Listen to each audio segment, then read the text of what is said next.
მოგესალმებით ძვირფასო ტელემაყურებლებო და მოგახსენებთ, რომ თქვენ უყურებთ სატელევიზიო გადაცემა წუთის ოფელს, რომელიც არის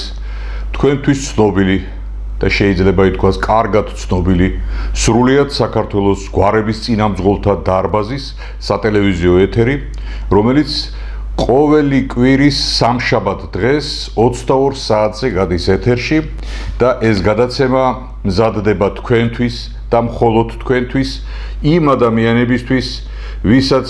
უყვარს საკუთარი გვარი, რომლებიც დაინტერესებულები არიან საგვარეულო პროცესებით, საგვარეულო ისტორიებით, საგვარეულო რაობით და იმ სადღეისო პრობლემებითა და იმ სადღეისო ურთიერთობის კულტურით, რომელიც გვართან და გვარიშვილობასთან არის დაკავშირებული. ჩვენი სატელევიზიო ეთერი ყურადღებას უთმობს და შეიძლება ითქვას დიდ ყურადღებას უთმობს წმინდანთა ცხოვრებას, რომელიც წმინდანებიც დაკავშირებული არიან საქართველოს ცხოვრებასთან, საქართველოს სულიერ ზეობასთან და ერთგვარი სკოლა ქმნიან იმ წვრთნისა, იმ სრულყოფისა, რომელიც თითოეულ ჩვენთაგან ჭირდება საგვარეულო ურთიერთობას, საგვარეულო მთლიანობას ჭირდება და დღეს თქვენთან სასაუბროდ შევარჩიეთ ისეთი საყოველთაო ცნობილი წმინდანი და ისეთი საყვარელი წმინდანი, როგორიც წმინდა ნინო გახლავს ქართველთათვის.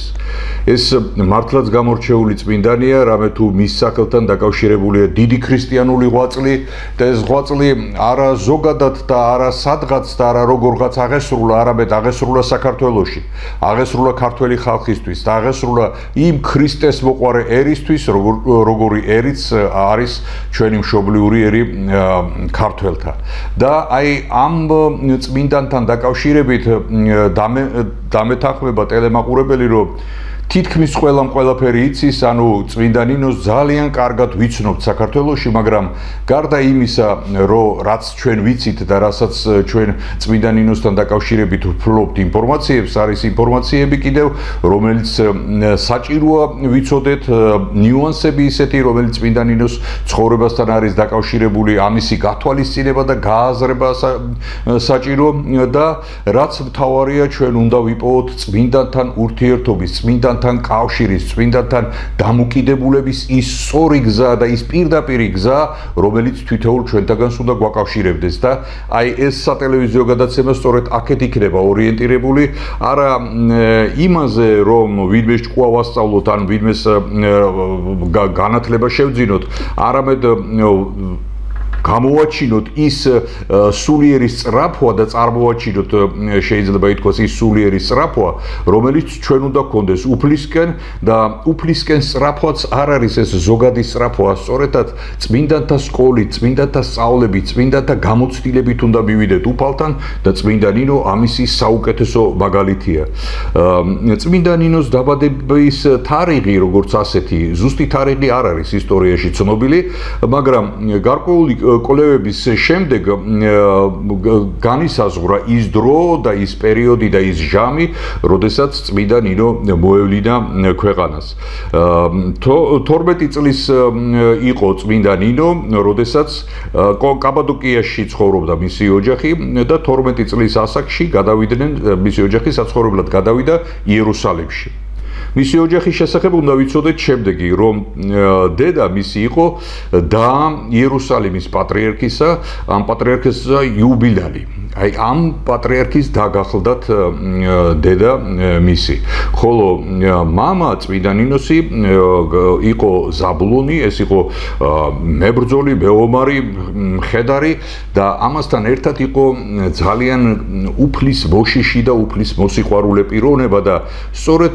მათი ოჯახური ერთობა და მათი ოჯახური ესეთი თანაცხოვრება გახდა საწყისი იმისა, რომ მოსულიყო ისეთი ღვთივსათნო სულისკვეთების მქონე პიროვნება, როგორიც წმინდა ნინო გახლდათ. იერუსალიმში გადასვლის შემდეგ მათმა ოჯახმა ბინა დაიდო საეკლესიო ცენტრთან ახლოს და რა თქმა უნდა ინტენსიური და შეიძლება ითქვას ცოცხალი კავშირი ჰქონდა პატრიარქთან იუბილინთან, რომლის დაც როგორც აღნიშნეთ იყო დედა წმინდა ნინოსი. ამ ურთიერთობამ, ამ დამოკიდებულებამ ოჯახს კიდევ უფრო მეტი სულიერება შესძინა, კიდევ უფრო მეტი მზაობა შესძინა საუფლო საქმეებისთვის და წმინდა ნინო მიიღო ხელი განათლებას, მიიღო ღვთივსათნო საქმეებს და იყო უაღრესად სათნო ცხოვრებით აღჭურვილი, როგორც იტყვიან და აი ამ ურთიერთობის პროცესში მან შეიტყო შემდეგი ისტორია, რომ უფლისა ჩვენის იესო ქრისტეს კვართი არსებობს დედამიწაზე, დარჩა ეს კვართი, როგორც იტყვია და ეს კვართი წაღებული აქვთ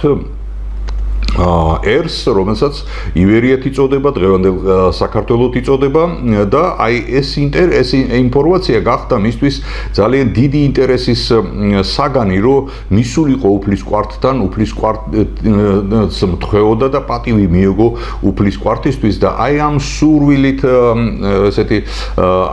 სულ შეძრულმა წმინდა ნინომ ნახა ჩვენება იმისა, რომ მას გამოეცხადა ღვთისმშობელი ესეთი ნათელში შემოსილი ქალბატონი გამოცხადების თანახმად და მას უთხრა, რომ უნდა წასულიყო ივერიაში და უნდა ექადაგა იქ. და ამ დროს წმინდა ნინო ძალიან ახალგაზრდა იყო, როგორც გითხარით 14 წლის იყო და ესეთი შეძრწუნდა ამ მოწოდებისა და ამ ჩვენებისა და გამო და იქვე შიში გამოთქვა იმისა, რომ მე ასეთმა უსუსურმა რა უნდა ვქნა და ვის უნდა მოუწოდო და ასე შემდეგ და ღვთისმშობელმა მას გადასცა ვაზის ჯვარი და უთხრა ამ ჯვარითა მიახლე ერსა ივერიელთასა და ისინი მოგისმენენ შენ და ასე შემდეგ და აი ეს ქადაგება, ეს მოწოდება ღვთისმშობლისა გახდა გზამკვლევი წმინდა ნინოსთვის. შემდეგ მისმა დედის ძმამ, ანუ როგორც უკვე ვთქვით, პატრიარქმა იერუსალიმისამ დაალოცა, აკურთხა და გამოუშვა საქართველოში. საქართველოში ჩამოსვლამდე წმინდა ნინოს მოუწია ესეთი განსაცდელების გავლა, მის ცხოვრებაში ეს განსაცდელები აღწერილია და როგორც იტყვიან, მარტივი ახლო გზით და რაღაცა ესეთი უსაფრთხო გზით არ მოსულა საქართველოში, გარკვეულ განსაცდელებით მოვიდა. მე ამ განსაცდელებზე აღარ მოგიყვებით და აღარ დავაყოვნებ თქვენს ყურადღებას, თუნდაც იმიტომ, რომ ამ შემთხვევაში ეს განსაცდელები არაფერს არ გვაძლევს, ჩვენთვის არის მთავარი მაგისტრალური ხაზი იმისა, რომ წმინდა ნინო გარდა იმისა, რომ სურვილით იყო შეპყრობილი ივერიაში მოსვლისა და ქრისტეს კვართისთვის პატივის მიგებისა, მას მიღებული ჰქონდა საპატრიარქო კურთხევა იერუსალიმის პატრიარქისგან და აი ეს სურვილი და ეს უზენაესი კურთხევა მასში იყო იმდენად მტკიცე და იმდენად მყარი, რომ არ არსებობდა დაბრკოლება, რომელიც მას გააჩერებდა და რომელიც მას გეზს შეუცვლიდა, როგორც იტყვიან. თუმცა ერთს შეგახსენებთ, რომ დღევანდელი სომხეთის ტერიტორიაზე წმინდა ნინოსთან ერთად კიდევ რამოდენიმე ქალწული აგრძელებდა ამ გზას და მოდიოდნენ მათთან და აი იქ დახვდნენ მეომრები შეიარაღებული და წმინდა ნინოს თანმხლები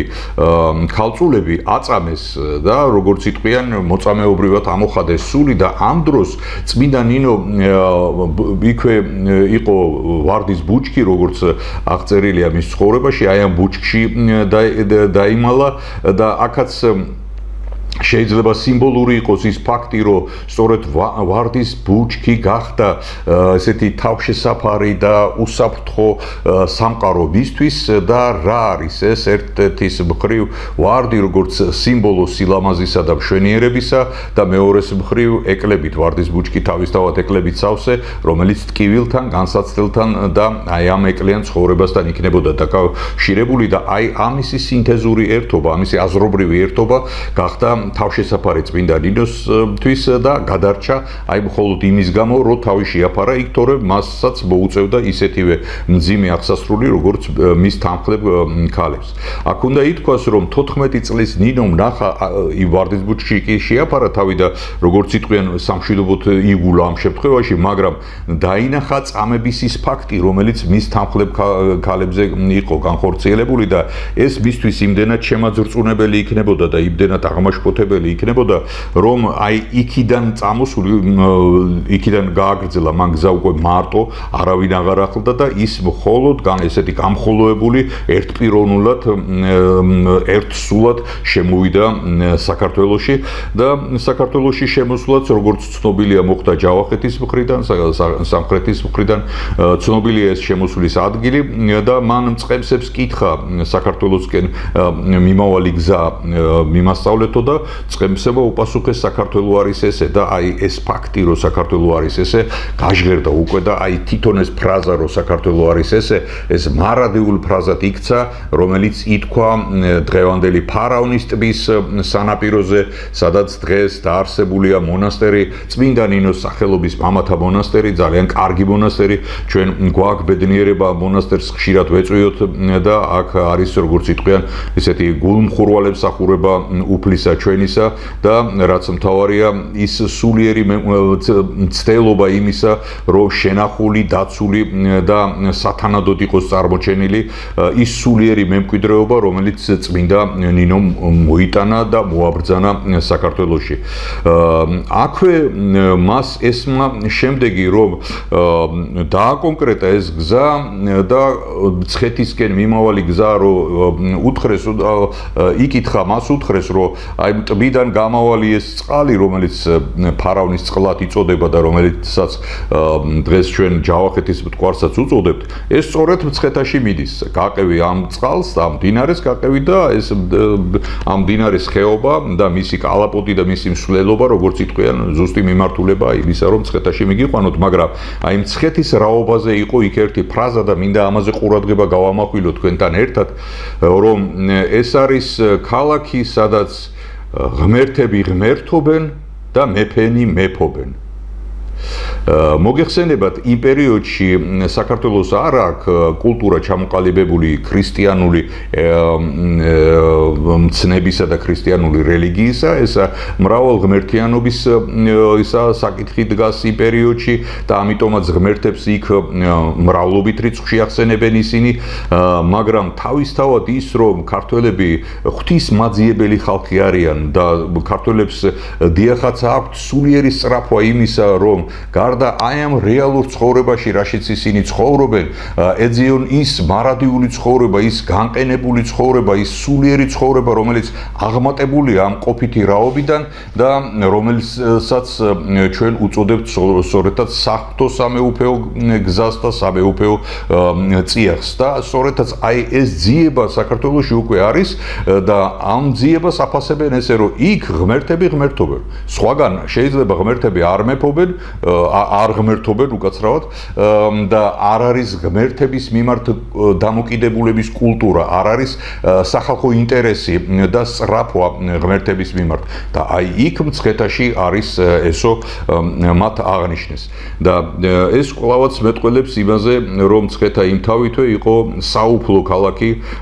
საღმრთო ქალაქი და სულიერი ცენტრი ჩვენი დედასამშობლოსი. აქ ფრაზის მეორე ნაწილში არის ნათქვამი კიდევ ის რომ მეფენი მეფობენ და აი ეს მეფენი მეფობენ აი ესეც მიანიშნებს იმ სახელმწიფო მართვის სტრუქტურაზე იმ მოწესრიგებულობაზე და იმ იერარქიულ წყობაზე რომელიც ცხოვრებისთვის აუცილებელი და საჭიროა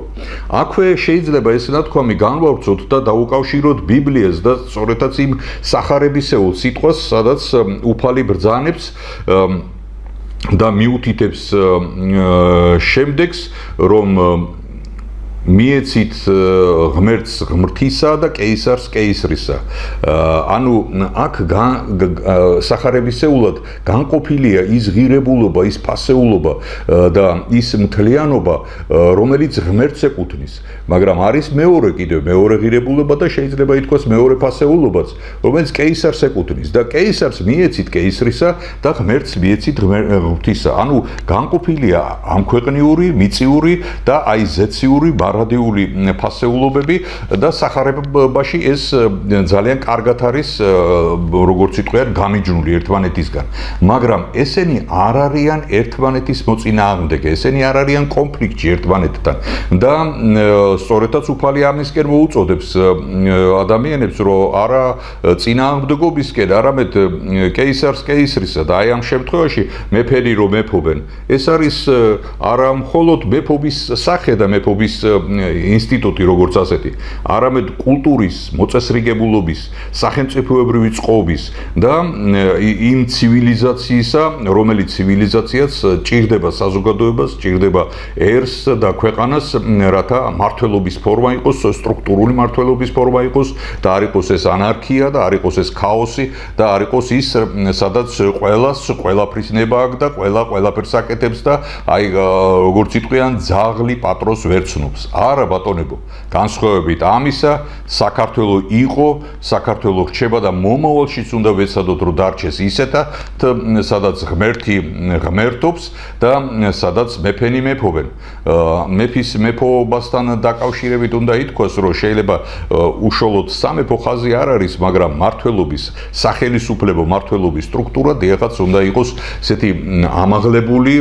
ესეთი გააზიარებული და მიღებული, რომელიც საზოგადოებას ჭირდება, აუცილებლად ჭირდება მართლობის აი ესეთი მოწესრიგებული ფორმა და თვითონ საზოგადოებას ჭირდება კულტურა იმისა, რომ ეს დამოკიდებულება იქონიოს ყველაფერ ამასთან. აი წმინდა ნინო მისმინა რა ეს სიტყვები იქიდან წამოვიდა, შემდეგ მის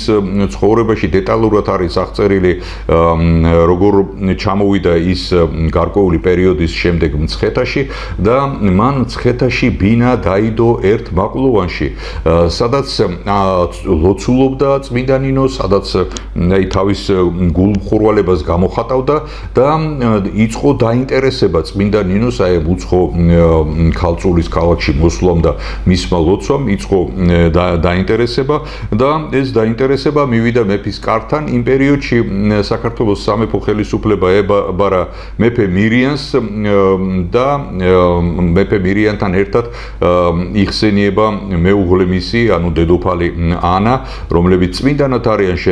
შერაცხული ღვაწლისა და თვისისა გამო და ამ ღვაწლის შესახებაც საჭიროა ითქვას, რამე თუ ეს ღვაწლი პირდაპირ არის წმინდა ნინოს ცხოვრებასთან, წმინდა ნინოს პიროვნებასთან დაკავშირებული და მთლიანობაში დაკავშირებულია თითოეულ ჩვენთაგანთან და ჩვენს სულიერ რწმენასთან, ქრისტიანულ რწმენასთან და ეს გამოიხატა შემდეგში. დედოფალი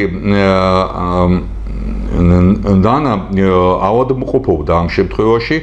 და მას ურჩიეს, რომ აქ არის უცხო ლოცველი ქალწული, რომელიც ამბობს, რომ აი მკურნალობა ასე შეიძლება, მკურნალობა ისე შეიძლება, რჩევებს იძლევა ადამიანების არჩევებს, აძლევს ჯანმრთელობის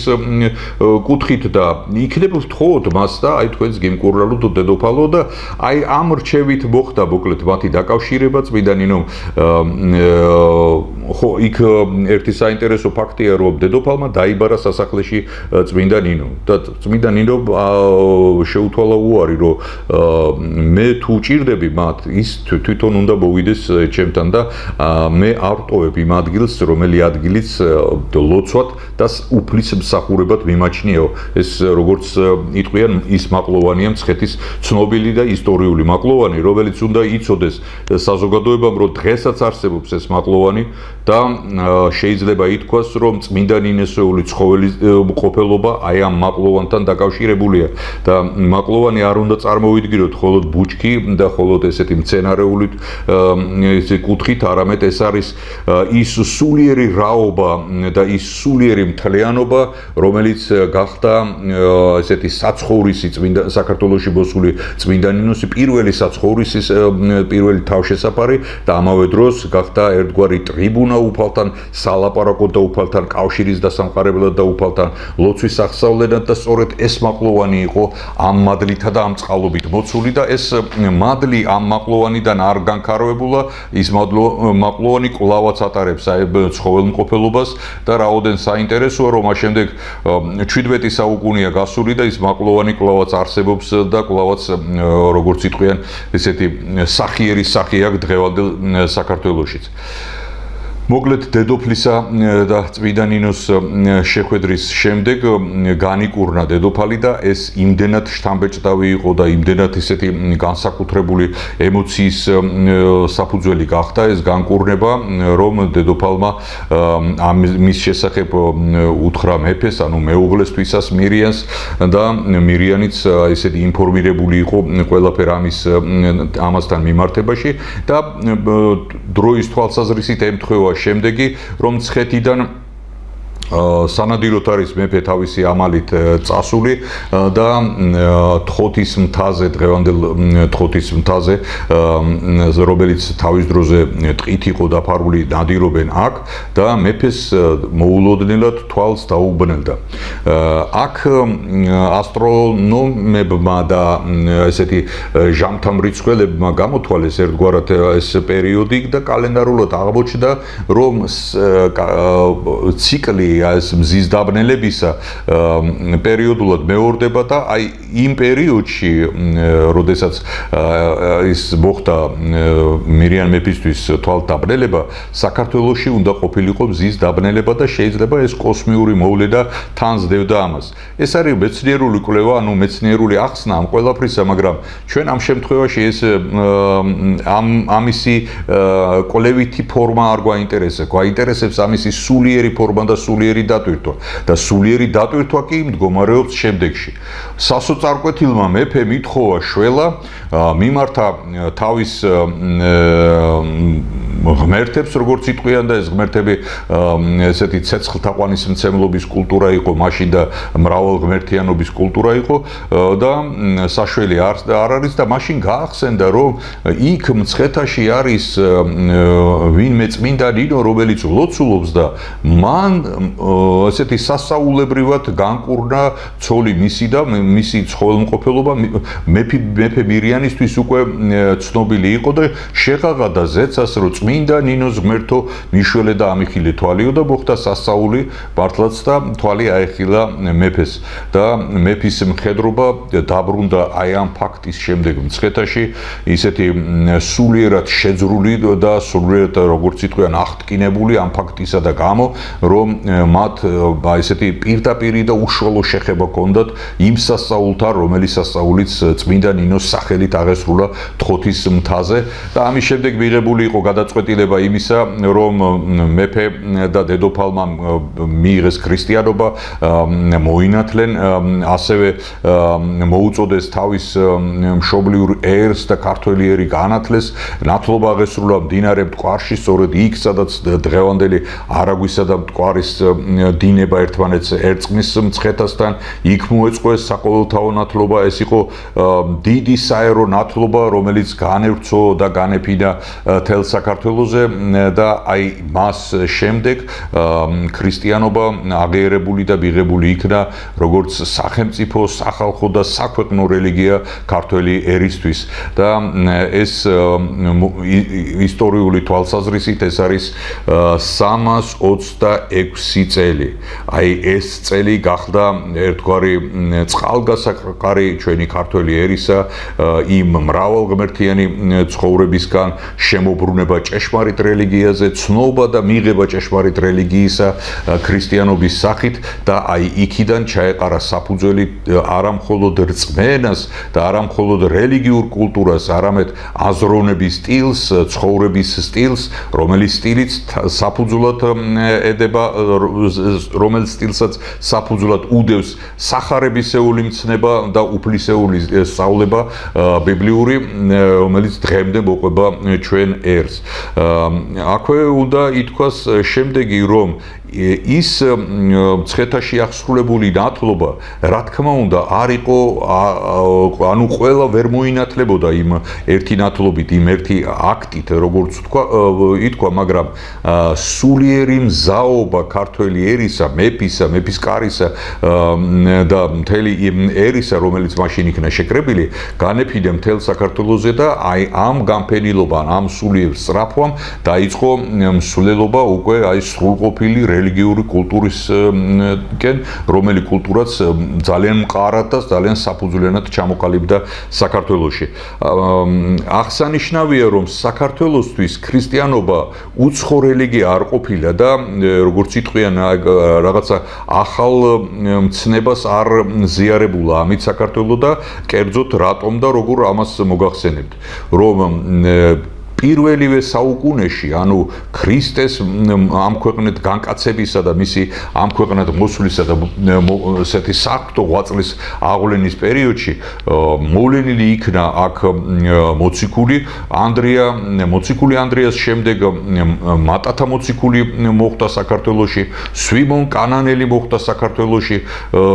და აი ამ მოციქულების ღვაწლი უკვე შემოსული იყო, ამ მოციქულების მადლი და ესეთი სარწმუნოებრივი კულტურა უკვე ცნობილი იყო საქართველოს ხალხისთვის, მაგრამ ეს ყველაფერი არ იყო აღიარებული და ეს არ იყო ესეთი საქვეყნო და საყოველთაო რეგისტრში აყვანილი. თუმცა ცნობა ამისა და ინფორმაციული წვდომა ამისა იყო.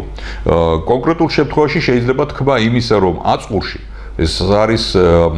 ისტორიული მესხეთი, დღევანდელი ახალციხის მუნიციპალიტეტი. აწყურში წმინდა ანდრია მოციქულმა შემოსვლის დროს იქ ქვრივი დედაკაცის ერთადერთი ვაჟიშვილი, რომელიც გარდაცვლილი იყო და ეს დედაკაცი სასოწარკვეთილებაში იყო ამ თავისი შვილის გარდაცვალების გამო, განსაკუთრებული გლოვაში იყო, მოციქულმა ანდრიამ ილოცა შეავედრა უფალს და მოხდა სასწაული და აი ეს სასწაული მოხდა სწორედაც ამ სოფელში აწყურში მოხდა და იქ ეს განცოცხლდა მოკლედ შვილი მისი და აი ამ მკვდრეთით აღდგომილმა მკვდრეთით გაცოცხლებულ გაცოცხლების ფაქტმა იმდენად დიდი შთაბეჭდილება იქონია, რომ აწყურში უკვე დაარსდა ანდრია მოციქულის ესეთი მსმენელები, ანდრია მოციქულის აზრის მატარებლები, ანდრია მოციქულის რწმენის გათავისების მქონე ადამიანების ჯგუფი და მათ უკვე სალოცავი ჰქონდათ, ანუ პირველი სახე სალოცავი ქრისტიანული სალოცავისა უკვე საქართველოში არსებობდა. ხოლო წმინდა ნინოს სახელს დაუკავშირდა როგორც იტყვიან აი ესეთი საყოველთაო ფორმა აი ამ რელიგიური კულტურისა. წმინდა ნინოს რელიგიური სწავლება სრულყოფილი იქნა მთელი საუკუნეების განმავლობაში, მას დაებადა წმინდანთა ცხოვრებები, დიდი სულიერი გამოცდილება და ეს იმდენად ესეთი დიდებული ღვაწლი იყო, აი ამ ქალწულის მიერ აღვლენილი დიდებული ღვაწლი იყო, რომ ამ ღვაწლს როგორც იტყვიან ყავლი არ დაკარგვია არც ერთ საუკუნეში და არც ერთ ჟამს მიუხედავად იმისა, რომ რთული საუკუნეები და რთული პერიოდები ჰქონდა საქართველოს, ბევრი რამ კვდებოდა საქართველოში და ბევრი რამ როგორც იტყვიან უფასურდებოდა და აზრს კარგავდა, მაგრამ რელიგიურ კულტურას და წმინდა ნინოს მიერ ნაკადაგებ რწმენას არ დაუკარგავს, არც ყავლი გასვლია, არც აზრი დაუკარგავს ჩემო ბატონო და დღემდე ეს დიდი ცხოველმყოფელობით მოდის ჩვენამდე. აი დღეს დღევანდელ პერიოდზე დრო ჩვენ განსაზღვრული გვაქვს და კიდე უფრო ცლად არ არის საშუალება რომ ვისაუბროთ და აი დღევანდელ პერიოდზე საჭიროა ვთქვათ შემდეგი, რომ წმინდა ნინოს სახელზე არსებობს რამოდენიმე სამომლოცველო გზა. ერთი ყველაზე დიდი, ყველაზე მადლიანი და შეიძლება ითქვას სრულიად საქართველოს სამომლოცველო გზა წმინდა ნინოსი, რომელიც ფარავნის ტბიდან იწყება, რომელიც გზაც მოდის 40 დღის განმავლობაში გამოივლის მთელ საქართველოს და ბოდის სვეტიცხოველში, ბოდის მცხეთაში და ეს გზა, როგორც მოგეხსენებათ, თვით წმინდა ნინოს აქ გამოვლილი, თვით წმინდა ნინოს გამოვლილი გზა არის და ამ გზაზე სამომლოცველო ჯგუფი ყოველ წელს მოდის და ყოველწლიური სამომლოცველო ღვაწლი აქვს ჩვენს ერს და ჩვენს ქვეყანას აი ამ წმინდა ნინოს გზაზე მომლოცველობისა და ხშირად ამბობენ ხოლმე იმასაც რაღაც ესეთი ხატრული გამოთქმა, რომ წმინდა ნინოს ნაფეხურებს მოვყვებით, აი მის ნაფეხურებს მოვყვებით და ეს გზა არის აი ამისი გამოხატულება წმინდა ნინოს გზაზე, მის კვალზე მავალი საქართველოა აი ამ სამომლოცველო გზით და დიდი სულიერი გაგებით კი უკვე აღნიშნეთ ამის შესახებ, რომ საქართველო არის ქრისტიანული ქვეყანა, დიახაც ეს კვლავაც და კვლავაც მეტყველებს წმინდა ნინოს გზაზე სulis განწყობილებას და მზაობას ქართველი ერისა. წმინდა ნინოს გზა, რომელიც ფარავნიდან მოდის, მე ვახსენე უკვე 40 დღე და ეს 40 დღეც ესეთი კეთილმორწმუნე საზოგადოებამ ძალიან კარგად იცის, რომ საკრალური მნიშვნელობის მქონე ციფრია 40, კერძოდ 40 დღე იყო განსაცდელში ის კიდობანი, რომელსაც კაცობრიობა, ნოეს კიდობანი, რომელსაც კაცობრიობა უნდა გადაერჩინა წარღვნის დროს და მხოლოდ 40 დღის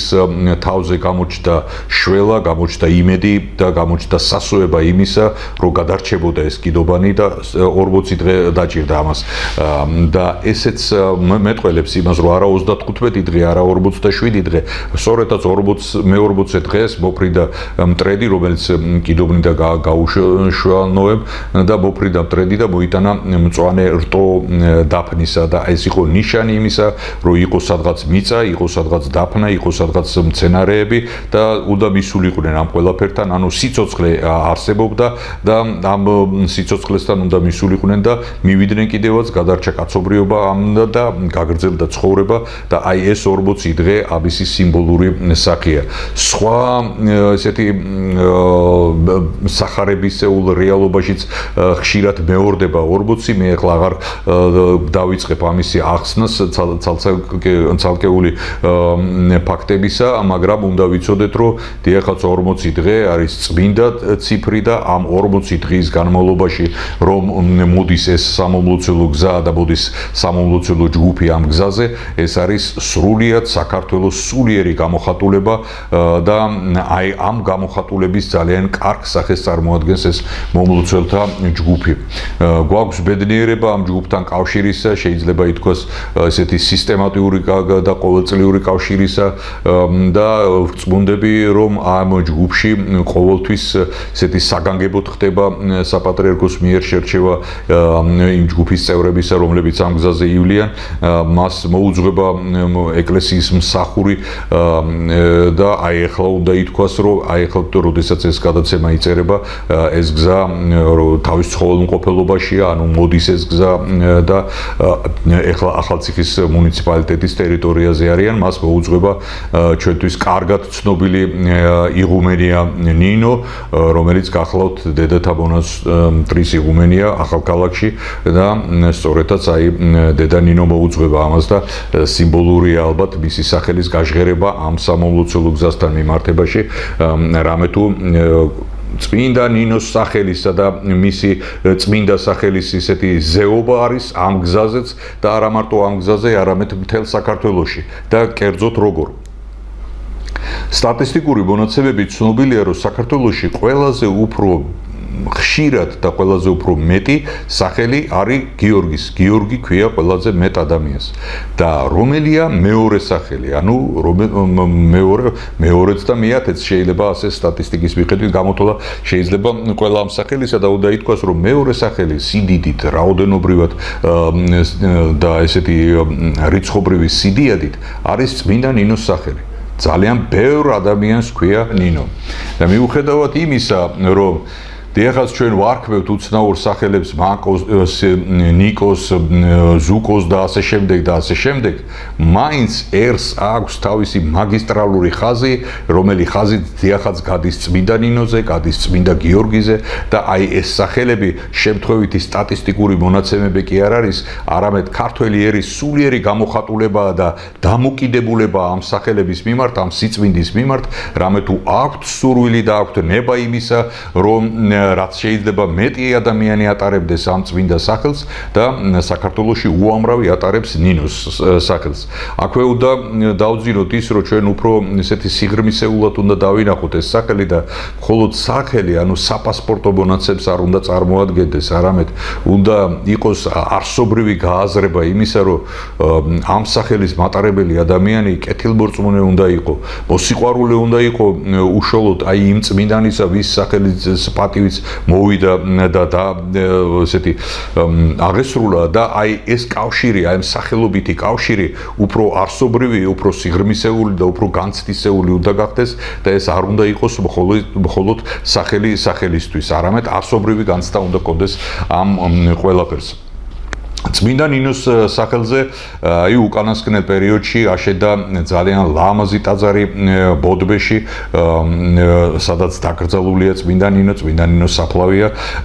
მოგეხსენებათ ამ საფლავთან მიმართებაშიც იყო მცდელობა იმისა, რომ ეს სხვათა შორის თვით მეფე ბირიანს მაშინვე მე-4 საუკუნეში ჰქონდა მეფე ბირიანს, რომ გადმოესვენებინა მცხეთაში. მაგრამ ეს გადმოსვენება ვერ შედგა, დაბრკოლდა და მიუხედავად იმისა, რომ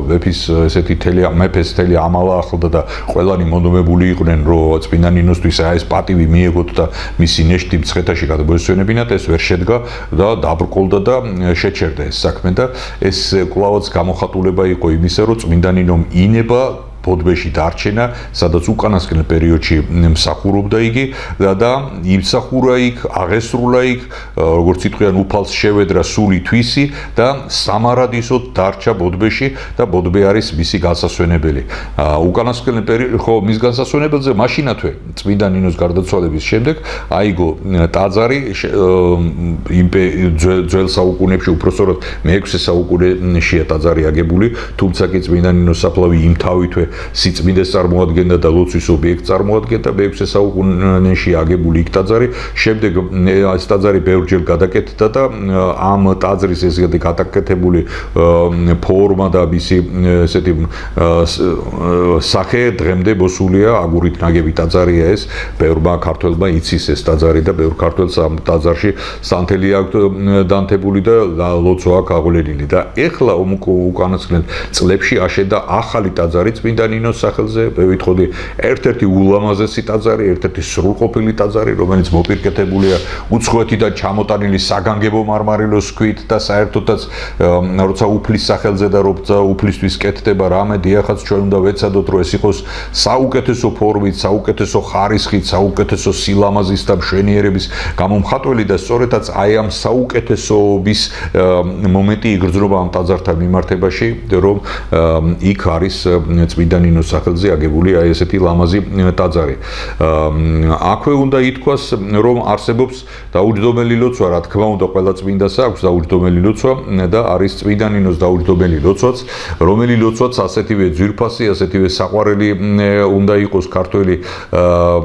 ერისა და ქართველი ხალხისთვის, როგორც თვითონ წმინდა ნინოა და წმინდა ნინოს მიმართ დამოკიდებულება არის. აქვე ერთი სულიერი ნიუანსი უნდა იქნას, რომ წმინდა ნინოს მიმართ დამოკიდებულება ჩვენი არა მარტო ისტორიული გაგებით და ისტორიულ რეგისტრში უნდა აღვიქვათ, არამედ სულიერი თვალსაზრისით, რამე თუ სული წმინდა ნინოსი უკვდავია, მარადიულია, სული გაბწყინებულია საუფლო წიაღში და უნდა ამ სულს მიველტოდეთ, ამ სულს ვთხოვდეთ შეწევნას, მფარველობასო და მეოხებას უნდა ვთხოვდეთ უფლის წინაშე და აი ესეთი ცოცხალი დამოკიდებულება უნდა გრძელდებოდეს დღესაც და რო გრძელდება, რო ძალიან ბევრი ადამიანი ადამიანი ღებულობს შვებას, ღებულობს ნიშანს, ღებულობს შეწევნას წმინდა ნინოსგან, სწორედაც ამიტოა ასეთი ცხოველმყოფელი მისი სახელიც, მისი ეკლესიის მიმართ დამოკიდებულებაც და ის პატივი, რომლითაც წმინდა ნინოს სახელი სარგებლობს საქართველოში. მე ხელთ მაქვს წმინდა ნინოს დაუჯდომელი ლოცვა, რომელიც ახლა გამოვიდა, შეიძლება ითქვას, რომ აი ჯერისებს სტამბის სუნი აქვს ამ ლოცვას, იმდენად ახალია და ეს ამ ლოცვის ავტორი გახლავთ ესეთი ცნობილი კეთილმსახური მოღვაწე ჩვენი თანამედროვე დეკანოზი მიქაელ გალდავა. მამა მიქაელი ფილოლოგიის მეცნიერება და დოქტორია, იგი ლექციებს კითხულობს სასულიერო აკადემიაში, პროფესორის ხარისხი აქვს მინიჭებული და ამ ყველაფერთან ერთად ის არის ძალიან კარგი ჰიმნოგრაფი. მას არაერთი დაუჯდომელი ლოცვა აქვს შექმნილი და ჩვენ გვქონდა ბედნიერება მასთან თანამშრომლობისა და კიდევ ერთხელ დავწმუნდი თუ რაოდენ დიდი სიფაქიზით დიდი სიზუსტით არჩევს დაუჯდომელი ლოცვისთვის სიტყვებს, ფრაზებს, თვითონ კონფიგურაციას ამ ლოცვისა და მე ვიტყოდი აი ეს ლოცვაც წმინდა ნინოს დაუჯდომელი ლოცვა, რომელიც ახლა გამოიცა, ერთ-ერთი საუკეთესო გამოცემაა და ერთ-ერთი საუკეთესო სახეა იმ ჰიმნოგრაფიული ლიტერატურული ნაწარმოებისა, რაც დაუჯდომელ ლოცვასთან არის დაკავშირებული. ეს წმინდა ნინოს დაუჯდომელი ლოცვა ჩემთვის ჩემთვის ძვირფასი პიროვნების ბატონი ვალერი ხრუსტალის მიერ არის გამოცემული. საზოგადოება იცნობს ამ პიროვნებას, ის საოცარი ქრისტიანული თავმდაბლობის მქონე პიროვნება, ბევრი კეთილი საქმის აღმასრულებელი პიროვნება და ქტიტორია აი ამ გამოცემისა, კიდევ სხვა უამრავი ხატისა და აი ეს ქტიტორობა, ეს ღვაწლი წმინდა ნინოსთან მიმართებაშიც გამოიკვეთა და გამოისახა და აი ეს სახე მიიღო აი ამ სურვილმა, აი ამ კეთილმა ნებამ წმინდა ნინოს მიმართებაში. სასურველია რომ დაუბრუნდეთ წმინდა ნინოს ტროპარს, რომელიც მე თუ მკითხავთ, ყველა ქართველმა უნდა იცოდეს ეს ტროპარი და ყველა ქართველი ამ ტროპარის სულისკვეთებას უნდა ატარებდეს და ცოდნაც ამ ტროპარის ცოდნა რაიმე გაკვეთილის ცოდნას არ და რაღაცა ესეთი კონცეფციურ ცოდნას არ ითხოვს. ეს არის წმინდა ნინოს მიმართ შესიტყვება და ესეთი მიმართვა, რომელიც არის ძალიან ძვირფასად ჩამოყალიბებული და აი ამ ლოცვის ხშირი გამეორება, ამ ლოცვასთან